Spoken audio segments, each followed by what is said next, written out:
Satu tantangan utamanya adalah tentunya kompetisi dari luar.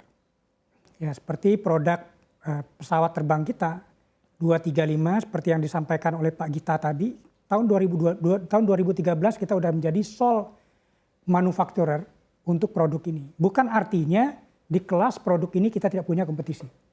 Tentunya kompetisi dari luar. Yang kedua tentunya juga adalah seperti yang disampaikan oleh Pak Gita tadi adalah lack of production capacity-nya kita. Di mana pada saat ini kapasitas kita itu dioptimalkan menjadi 8 pesawat, sementara kompetitor kita itu bisa sampai dengan 50-60 pesawat per tahun. Itu yang kedua. Nah yang ketiga tentunya karena production scale atau economic scale dari kompetitor kita di luar negeri itu sudah tercapai, sementara kita bertahan dengan 8 atau 10 pesawat per tahunnya produksinya, ini mengakibatkan tentunya cost produksi kita itu akan slightly lebih tinggi daripada kompetitor kita. Inilah yang ke depan yang harus kita overcome, harus kita atasi dengan apa? Dengan dukungan dari pemerintah untuk mengorder lebih banyak produk-produk yang bisa kita hasilkan di dalam negeri sehingga economic scale kita tercapai, kemudian produksi per tahunnya itu memasuki production scale-nya juga. Nah dengan demikian cost kita menjadi rendah, kita akan lebih bisa berkompetisi di luar negeri. Oke baik, nah ini berkaitan dengan pertanyaan selanjutnya untuk Pak Gita ya. Masih berkaitan kira-kira karena tadi Pak Bobi menjawabnya spesifik nih berkaitan dengan produk-produk kedirgantaraan Indonesia. Apakah memang tantangan-tantangan yang disebutkan oleh Pak Bobi sudah sesuai dengan apa yang dilihat oleh PT DI? Silakan Pak Gita. Betul sekali apa yang disampaikan oleh Pak Bobi. Pertama adalah kita harus bisa berkompetisi secara global. Artinya secara produk kita harus pertama ada memenuhi requirement-nya customer. Jadi secara performance kita harus memenuhi requirement customer. Yang kedua tentunya secara price kita harus juga bisa lebih kompetitif. Nah tadi disampaikan oleh Pak Bobi adalah bahwa jumlah daripada pesawat yang kita produksi per tahun itu paling tidak yang sekarang saya capai adalah harus berada pada maksimum kapasitas produksi PT DI. Karena dengan jumlah itu berartinya kita harus punya order pengadaan itu yang kuantitinya signifikan untuk mendapatkan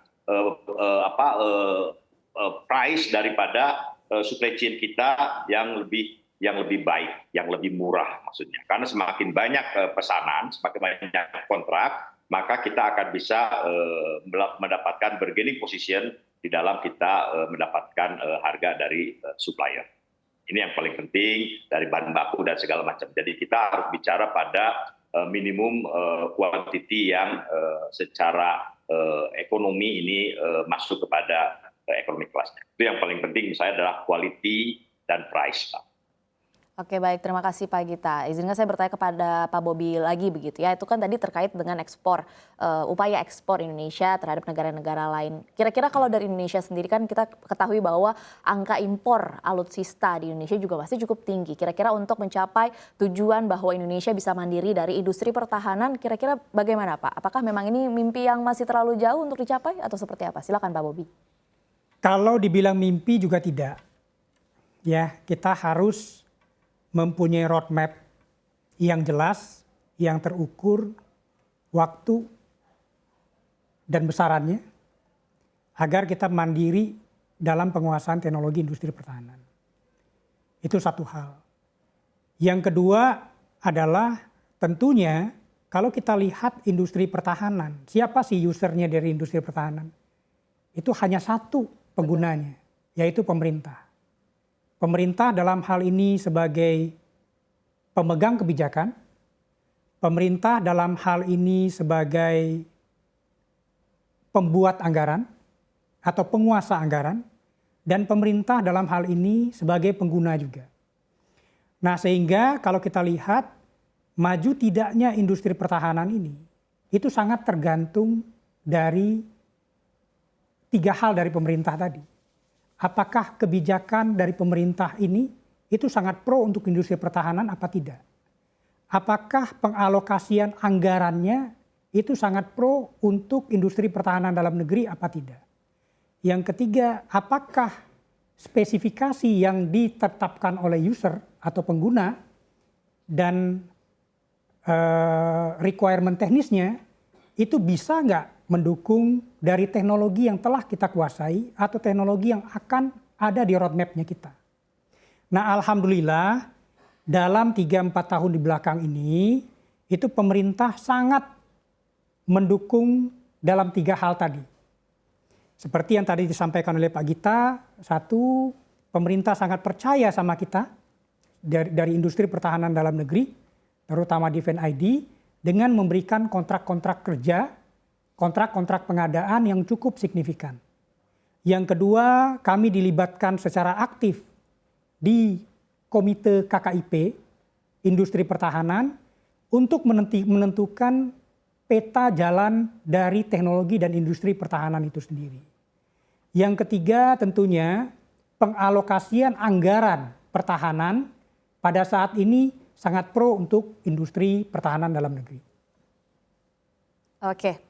Oke baik. Lalu kalau kita lihat memang pemerintah ini kan memang melakukan investasi alutsista. Lalu para produsen ini dirayu untuk berinvestasi dalam negeri, bisa membuat pabrik di dalam negeri. Kira-kira kalau Anda sendiri bagaimana melihat apakah memang ini bisa dilakukan atau usaha-usaha yang sudah dilakukan oleh pemerintah apakah sudah cukup?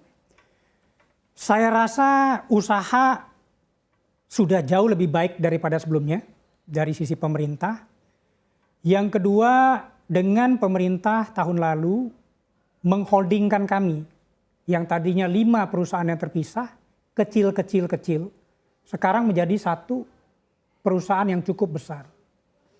Sekarang itu kalau kita lihat Defense ID itu berada di sekitar 60-70 besar defense industry di dunia. Dan harapan kami di tahun 2024 itu akan menjadi nomor 50. Sehingga yang tadinya kami tidak begitu dilihat oleh ekosistem industri pertahanan di luar negeri, sekarang kami menjadi bagian yang sangat penting di industri pertahanan global itu sendiri. Oke baik, cukup optimis ya Pak? Sangat optimis. Oke, mungkin pertanyaan yang sama kepada Pak Gita. Pak Gita, mungkin spesifik terkait dengan industri kedirgantaraan. Apakah memang mungkin menurut Anda melihat situasi saat ini pemerintah untuk menarik para investor untuk membuka pabrik di sini supaya teknologi kita juga makin canggih, tentu saja lapangan kerja juga semakin terbuka. Apakah Anda optimis melihatnya? Saya melihat optimis karena beberapa faktanya sudah terjadi. Dalam hal pertama adalah tentunya pemerintah memfasilitasi kerjasama kita dengan OEM global, ya industri global. Itu betul-betul difasilitasi oleh pemerintah. Saat ini juga PT DI mengirim beberapa engineer-nya di Turki untuk membantu proses desain di Turki, gitu. Sebaliknya juga di dalam pengadaan-pengadaan yang sifatnya masih kita menggunakan luar, itu pemerintah memberikan ruang kepada industri dalam negeri untuk berkontribusi baik di dalam lokal konten, bahkan pemerintah memberikan kepercayaan kepada industri dalam negeri, PT DI misalnya menjadi prime kontraktor, dan kita membangun strategic partner dengan industri global. Menurut saya ini sesuatu yang sangat positif bagi industri dalam negeri saat ini. Bagaimana pemerintah mensupport kepada hal ini, Mbak. Oke baik, berarti dari penjelasan Anda memang yang dilakukan oleh pemerintah upaya sudah maksimal, baik untuk agar industri pertahanan di Indonesia bisa mandiri dan juga untuk menarik investor agar teknologi kita juga tetap upgrade dan juga. Oke baik, silakan Pak. Dan satu lagi sebetulnya, apa yang sekarang kita seperti industri pertahanan tadi disampaikan oleh Pak Bobi, kita berlakukan inovasi, Mbak. Jadi inovasi itu begini, kita memaksimalkan dual use teknologi daripada industri pertahanan itu sendiri. Jadi bagaimana sekarang pesawat-pesawat produk PT DI itu tidak hanya didedikatkan untuk militer, tetapi juga masuk kepada komersial. Jadi di Afrika kita sedang merancang bagaimana 235 ini akan digunakan oleh komersial sebagai kartu. Bahkan 219 yang produk kami yang terbaru itu kita juga akan disiapkan untuk di dalam negeri bagaimana menjadi pesawat-pesawat perintis gitu ya menjadi melayani bandar-bandar perintis itu komersial. Jadi kita masuk pertama adalah tadi yang Pak Bobi sampaikan, memang main customer kita adalah negara, dalam hal ini adalah TNI. Namun dua hal, kita kembangkan ke komersial dan kita tingkatkan penetrasi globalnya. Itu yang dan itu semua disupport oleh pemerintah gitu kan, disupport oleh pemerintah, dan itu juga tidak lepas keterkaitannya dengan kita membangun partnership dengan partner-partner global kita di luar.